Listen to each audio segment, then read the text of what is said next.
যারা এই হুমকি দামকি দিয়ে থাকেন তাদের উদ্দেশ্যে বলবো, দেখুন আপনারা আজকে যাদের সাথে খারাপ আচরণ করতেছেন তারা আপনার প্রতিবেশী, কাছের মানুষ, আত্মীয় স্বজন হয়ে থাকে।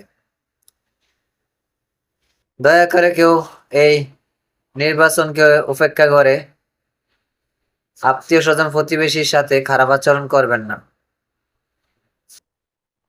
যার যেখানে ভালো লাগে সে সেইখানে ভোট দিবে, তার অধিকারে তাকে পালন করার মতো আপনারা সুযোগ করে দিবে। জুলুম করে কখনো কিছু আদায় করা যায় না। যদি পারেন ভালোবাসা দিয়ে আদায় করেন, ইনশাল্লাহ পেয়ে যাবেন।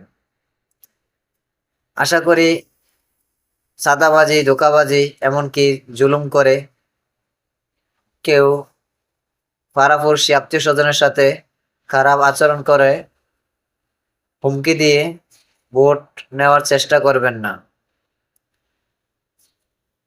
সবাই সতর্কতামূলক যার যার স্বাধীন মতো, অধিকার মতো ভোট দেওয়ার জন্য সবাই সবাইকে সুযোগ করে দিবেন আশা করি।